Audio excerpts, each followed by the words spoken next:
एडुटेरिया series के practice set number 8। पहला question है लार का पीएच मान कितना होता है, तो लार का पीएच मान होता है 6.5।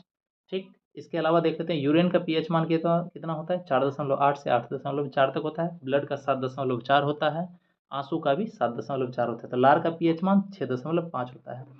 अगला क्वेश्चन देख लेते हैं, इसमें सुमेलित करना है, एक तरफ रोगों के नाम है, दूसरी तरफ जीवाणुओं के नाम है।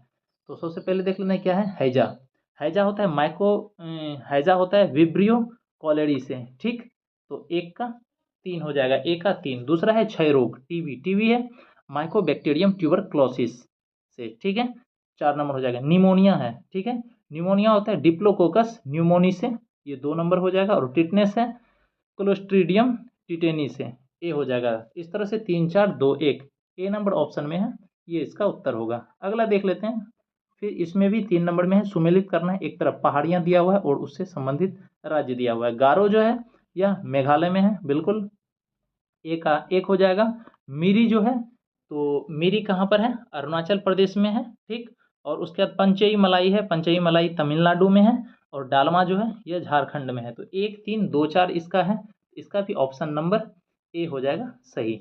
अगला क्वेश्चन देख लेते हैं, अगला क्या है, इसमें भी हमको सुमेलित करना है। एक तरफ परियोजना दिया हुआ है, बांध दिया हुआ है, ठीक है, और दूसरी तरफ नदी दिया हुआ है। तो दुलहस्ती दिया हुआ है, दुलहस्ती चिनाब नदी पर है, ए का 2 हो जाएगा।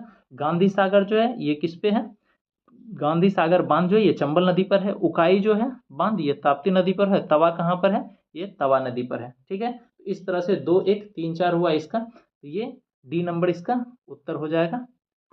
ठीक है, अगला देखते हैं, 5वां नंबर। 5वां नंबर है संविधान की व्याख्या से संबंधित सभी विवाद सर्वोच्च न्यायालय के पास लाए जाते हैं। क्या है, संविधान की व्याख्या से संबंधित सभी विवाद सर्वोच्च न्यायालय के पास लाए जा सकते हैं। यह अधिकार सर्वोच्च न्यायालय के किस अधिकार के अंतर्गत आता है, तो यह आता है अपीलीय क्षेत्राधिकार के अंतर्गत। सी नंबर इसका उत्तर होगा। चलिए अगला क्वेश्चन देख लेते हैं, 6ठा नंबर। 6ठा नंबर है निम्न में से कौन सा कथन सही है।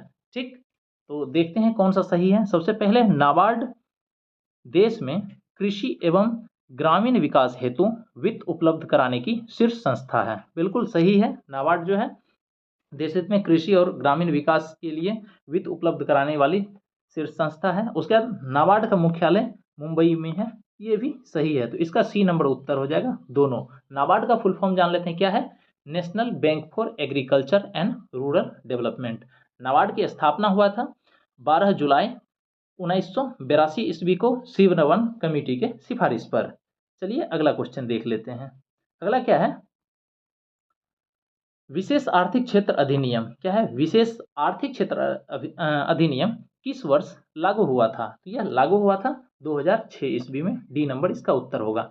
8वां नंबर क्वेश्चन देख लेते हैं, क्या है, समान ताप तथा दाब पर सभी गैसों के समान आयतन में अणुओं की संख्या समान होती है। क्वेश्चन देखिएगा फिर से, क्या है, समान ताप तथा दाब पर सभी गैसों के समान आयतन में अणुओं की संख्या समान होती है, यह अवोगाड्रो के नियम से पता चलता है। इसका ए नंबर उत्तर होगा। अगला क्वेश्चन देख लेते हैं, क्या है, बंगाल विभाजन के दौरान किस तिथि को बंगाल में शोक दिवस के रूप में मनाया गया। तो बंगाल विभाजन के दौरान शोक दिवस मनाया गया था 16 अगस्त 1905 ईस्वी को। सी नंबर इसका उत्तर होगा। अगला क्वेश्चन देख लेते हैं, 10वां नंबर। 10वां क्या है, राष्ट्रीय हरित अधिकरण की स्थापना भारत सरकार द्वारा किस वर्ष की गई। राष्ट्रीय हरित अधिकरण एनजीटी की स्थापना भारत सरकार द्वारा किस वर्ष की गई, तो ये की गई 2010 में। डी नंबर इसका उत्तर होगा। अगला देख लेते हैं, 11वां नंबर। क्या निम्नलिखित में से कौन क्रिप्स मिशन के साथ कांग्रेस के आधिकारिक वार्ताकार थे। क्या है, निम्न में से कौन क्रिप्स मिशन के साथ कांग्रेस के आधिकारिक वार्ताकार थे, तो यह थे पंडित जवाहरलाल नेहरू व मौलाना आजाद। सी नंबर इसका उत्तर होगा। देख लेते हैं 12वां नंबर। किसी वस्तु का द्रव्यमान उसकी डैश का माप है। क्या है, किसी वस्तु का द्रव्यमान उसकी डैश का माप है, तो उसके जड़त्व का माप है, मतलब उसके इनर्शिया का माप है। 13वां नंबर क्वेश्चन देख लेते हैं, क्या है, ध्वनि एक महत्वपूर्ण अभिलक्षण तारत्व है जो निर्भर करता है। तारत्व पिच को कहते हैं, मतलब ध्वनि एक महत्वपूर्ण अभिलक्षण पिच है जो निर्भर करता है, क्या चीज पे निर्भर करता है, या आवृत्ति पर निर्भर करता है, ये फ्रीक्वेंसी पे निर्भर करता है। ठीक है, 14वां नंबर क्वेश्चन देख लेते हैं। 14वां नंबर क्वेश्चन क्या है, वायु का तापमान कम होने पर सापेक्ष आर्द्रता का प्रभाव पड़ता है। क्या होता है, जब वायु का तापमान कम होता है तो सापेक्ष आर्द्रता का प्रभाव क्या होता है, ये बढ़ जाता है। ठीक, अगला क्वेश्चन देख लेते हैं। 15वां नंबर क्या है, हड़प्पा कालीन किस स्थल से खेल का मैदान मिला है। तो हड़प्पा कालीन स्थल में कहाँ खेल का मैदान मिला है, तो यह मिला है धौलावीरा में। सी नंबर इसका उत्तर होगा। 16वां नंबर क्वेश्चन देख लेते हैं। क्या है, चिप्को आंदोलन के जन्मदाता के रूप में किसे जाना जाता है। तो चिप्को आंदोलन के जन्मदाता के रूप में जाना जाता है सुंदरलाल बहुगुणा को। बी नंबर इसका उत्तर होगा। ठीक, 1973 में चिप्को आंदोलन की शुरुआत हुई थी। अगला देख लेते हैं 17वां नंबर क्वेश्चन। क्या है, मानव का हृदय हार्ट कितने भागों में विभाजित है। तो यह 4 भागों में विभाजित है। अगला देख लेते हैं 18वां नंबर। क्या है, वर्ष 1927 की बटलर कमेटी का उद्देश्य क्या था।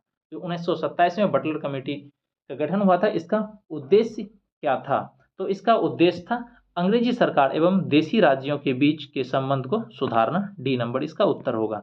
अगला है, बौद्ध धर्म एवं जैन धर्म में किस विषय पर अंतर है। तो जो अंतर है वह आत्मा पे है। ठीक है, दोनों का आत्मा के लिए अलग अलग व्याख्या है। ठीक, उसके बाद 20 नंबर में देखते हैं। क्या है, किस सिख गुरु की हत्या मुगलों द्वारा की गई थी। जो मुगल हत्या की थी, ये गुरु तेग बहादुर का और गुरु अर्जुन देव दोनों का क्या किया था। तो गुरु तेग बहादुर का हत्या करवाया था मुगल शासक औरंगजेब, और अर्जुन देव का कौन करवाया था, जहांगीर करवाया था। ठीक, तो ए और बी दोनों होगा। ठीक, अगला क्वेश्चन देख लेते हैं 21वां नंबर।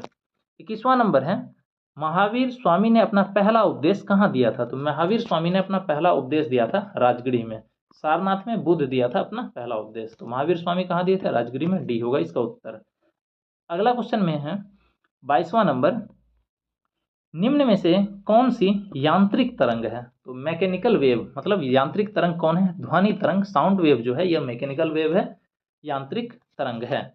अगला 23वां नंबर देख लेते हैं। 23वां नंबर क्या है, भोपाल गैस त्रासदी में किस गैस का रिसाव हुआ था। तो यह हुआ था मिथाइल आइसोसाइनेट का। मिथाइल आइसोसाइनेट को कैसे लिखते हैं, C2H3NO, H3NO। तो भोपाल गैस त्रासदी में मिथाइल आइसोसाइनेट का रिसाव हुआ था। ठीक है, अगला देख लेते हैं 24वां नंबर क्वेश्चन। 24वां नंबर क्वेश्चन है, राष्ट्रपति पर महाभियोग के संदर्भ में निम्न में से कौन सही नहीं है। हमको देखना है कौन सा गलत है। ठीक है, तो राष्ट्रपति पे जो महाभियोग लगाया जाता है इसमें कौन सा सही नहीं है, ये देखना है। क्या है, राष्ट्रपति पर महाभियोग की प्रक्रिया अनुच्छेद 61 में दी गई है, बिल्कुल सही है। क्या है, राष्ट्रपति द्वारा संविधान का अतिक्रमण किए जाने पर उसके विरुद्ध महाभियोग चलाया जा सकता है, ये भी सही है। क्या है, महाभियोग संसद द्वारा चलाई जाने वाली एक अर्ध न्यायिक प्रक्रिया है, ये बिल्कुल सही है। हमको देखना है कौन सही नहीं है। ठीक है, अगला क्या है, महाभियोग का प्रस्ताव केवल लोकसभा में प्रस्तुत किया जा सकता है। नहीं, ये लोकसभा और राज्यसभा दोनों जगह प्रस्तुत किया जा सकता है, तो यही जो है कथन गलत है, तो इसका उत्तर हो जाएगा डी नंबर। अगला क्वेश्चन देख लेते हैं 25वां नंबर। ठीक, 25वां नंबर है, किसी राज्य की विधानसभा में अधिक से अधिक कुल कितने सदस्य हो सकते हैं। किसी राज्य की विधानसभा में अधिक से अधिक कुल कितने सदस्य हो सकते हैं। तो अधिक से अधिक 500 सदस्य हो सकते हैं। सी नंबर इसका उत्तर होगा। उसके बाद देख लेते हैं हम 26वां नंबर। क्या है, 20 सूत्रीय आर्थिक कार्यक्रम किस वर्ष प्रारंभ किया गया था। 20 सूत्रीय आर्थिक कार्यक्रम किस वर्ष प्रारंभ किया गया था। तो यह प्रारंभ किया गया था 1975 ईस्वी में। सी नंबर इसका उत्तर होगा। अगला देख लेते हैं 27वां नंबर क्वेश्चन। क्या है, निम्न में से कौन से मूल अधिकार भारतीय नागरिकों के साथ साथ विदेशियों को भी प्राप्त है। कौन सा मूल अधिकार ऐसा है जो भारतीय नागरिक के साथ साथ विदेशियों को भी प्राप्त है। तो देख लेते हैं। क्या है, विधि के समक्ष समता और विधि का समान संरक्षण, ये सभी को प्राप्त है, देशी विदेशी दोनों को। ठीक है, अपराधों के लिए दोष सिद्धि के संबंध में संरक्षण, ये भी दोनों को है। प्राण एवं दैहिक स्वतंत्रता, ये भी दोनों को है। मतलब इनमें से सभी इसका उत्तर होगा। 28वां नंबर देख लेते हैं। क्या है, क्या है, बैलगाड़ी किस चित्रकार की कृति है। तो ये अबुल हसन की है। ठीक है, क्या है, बैलगाड़ी जो है किस चित्रकार की कृति है। तो ये अबुल हसन की है। डी नंबर इसका उत्तर होगा। 29वां नंबर देख लेते हैं। क्या है, भारत में मिश्रित अर्थव्यवस्था का अर्थ है। तो मिश्रित अर्थव्यवस्था का अर्थ क्या है, राष्ट्रीय अर्थव्यवस्था में सार्वजनिक क्षेत्र के साथ साथ निजी क्षेत्र का विद्यमान होना यह मिश्रित अर्थव्यवस्था है। राष्ट्रीय अर्थव्यवस्था में सार्वजनिक क्षेत्र के साथ साथ निजी क्षेत्र का विद्यमान होना यह मिश्रित अर्थव्यवस्था है। 30वां नंबर देख लेते हैं, क्या है?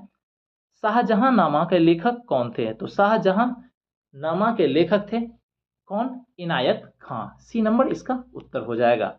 अगला 31वां नंबर देख लेते हैं। 31वां नंबर क्या है? वेलेजली की सहायक संधि को स्वीकार करने वाला दूसरा राज्य कौन था? वेलेजली की सहायक संधि जो थी ये कब लाया गया था? 1798 ईस्वी में, जिसको सब्सिडरी अलायंस इंग्लिश में कहते हैं। तो वेलेजली की सहायक संधि 1798 में जो लाया गया था, तो इसका पहला स्वीकार करने वाला राज्य था हैदराबाद, और दूसरा कौन था? तो दूसरा मैसूर था। सी नंबर इसका उत्तर होगा। उसके बाद देख लेते हैं 32वां नंबर, क्या है? भारतीय ब्रह्म समाज के संस्थापक कौन थे? तो भारतीय ब्रह्म समाज के संस्थापक कौन थे? तो यह थे केशव चंद्र सेन। इसका हो जाएगा 32 का डी नंबर। देख लेते हैं राजा राम मोहन राय, यह आत्मीय सभा ब्रह्मो समाज के संस्थापक हैं। देवेंद्र नाथ टैगोर तत्वबोधिनी सभा के, ठीक है। तो भारतीय ब्रह्म समाज के कौन है? केशव चंद्र सेन। अगला देख लेते हैं 33वां नंबर, क्या है? सर्वेंट्स ऑफ इंडिया सोसाइटी की स्थापना किसने की थी? तो सर्वेंट्स ऑफ इंडिया सोसाइटी की स्थापना कौन किए थे? तो यह किए थे गोपाल कृष्ण गोखले। सी नंबर इसका उत्तर होगा, ठीक है। अगला 34वां नंबर देख लेते हैं, क्या है? कांग्रेस के किस अधिवेशन में भारत छोड़ो आंदोलन का प्रस्ताव पारित किया गया था? तो भारत छोड़ो आंदोलन का प्रस्ताव पारित किया गया था वर्धा नागपुर के अधिवेशन में 1942 ईस्वी में, ठीक है। 35वां नंबर क्वेश्चन देख लेते हैं, क्या है? शुष्क सेल में किसका प्रयोग किया जाता है? तो शुष्क सेल में प्रयोग किया जाता है अमोनियम क्लोराइड का। डी नंबर इसका उत्तर होगा। क्या शुष्क सेल में किसका प्रयोग किया जाता है? तो अमोनियम क्लोराइड का किया जाता है, NH4Cl, ठीक है। अगला 36वां नंबर देख लेते हैं, क्या है? टांका निम्न में से किसका मिश्र धातु है? टांका जो है यह मिश्र धातु है टीन एवं सीसा का। ए नंबर इसका उत्तर होगा। देख लेते हैं उसके बाद 37वां नंबर क्वेश्चन, ठीक। 37वां नंबर क्वेश्चन में क्या है? महात्मा गांधी के असहयोग आंदोलन के प्रस्ताव का विरोध किसने किया था? तो महात्मा गांधी के असहयोग आंदोलन के प्रस्ताव का विरोध किया था, नॉन कोऑपरेशन मूवमेंट के जो विरोध किया था, ये क्या था? एनी बेसेंट, ठीक है, मोहम्मद अली जिन्ना और विपिन चंद्र पॉल, ये सभी किए थे महात्मा गांधी के असहयोग आंदोलन के प्रस्ताव का विरोध, ठीक है। 38वां नंबर क्वेश्चन देख लेते हैं, क्या है? किस विटामिन को हार्मोन माना जाता है? तो विटामिन डी को हार्मोन माना जाता है, यह डी नंबर उत्तर होगा। अगला है कोबाल्ट 60 आमतौर पर विकिरण चिकित्सा में प्रयुक्त होता है क्योंकि यह उत्सर्जित करता है। तो यह क्या उत्सर्जित करता है? गामा किरण उत्सर्जित करता है कोबाल्ट 60। अगला है निम्न में से क्रोएशिया की राजधानी है? तो क्रोएशिया की राजधानी कहाँ पर है? तो जगरेब है। ए नंबर इसका उत्तर होगा। अगला क्वेश्चन देख लेते हैं, क्या है? नीरज चोपड़ा का संबंध किस खेल से है? तो भाला फेंक से है नीरज चोपड़ा के संबंध।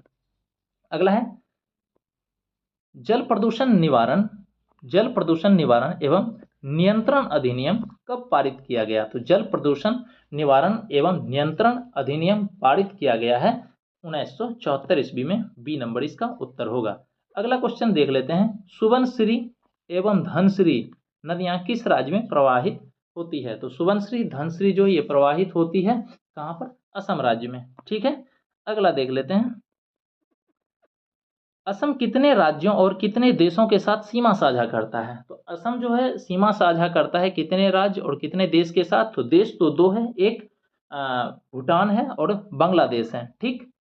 और उसके बाद 7 राज्य के साथ करता है। सी नंबर इसका उत्तर होगा। नाम याद रखिएगा, असम किसके किसके साथ में अपना सीमा साझा करता है? त्रिपुरा के साथ करता है, नागालैंड के साथ करता है, मेघालय के साथ करता है, मिजोरम के साथ करता है, मणिपुर के साथ करता है, अरुणाचल प्रदेश और वेस्ट बंगाल के साथ। 7 राज्य और 2 देश, भूटान और बांग्लादेश, ठीक है। 45वां नंबर क्वेश्चन में आते हैं, क्या है? भारत के राज्यों में क्षेत्रफल की दृष्टि से बिहार का स्थान है? तो भारत के राज्यों में क्षेत्रफल की दृष्टि से बिहार का राज्य है 13वां, बिहार राज्य का स्थान है 13वां। डी नंबर इसका उत्तर होगा। 46वां नंबर क्वेश्चन आते हैं, क्या है? भारत की जलवायु कोपेन वर्गीकरण के अनुसार किस प्रकार के जलवायु का प्रतिनिधित्व करती है? क्या है? भारत की जलवायु कोपेन वर्गीकरण के अनुसार किस प्रकार के जलवायु का प्रतिनिधित्व करती है? तो ये प्रतिनिधित्व करती है मानसून गर्म ग्रीष्म के साथ। डी नंबर इसका उत्तर होगा। इसी तरह के क्वेश्चन के लिए हमारा चैनल को सब्सक्राइब कीजिए।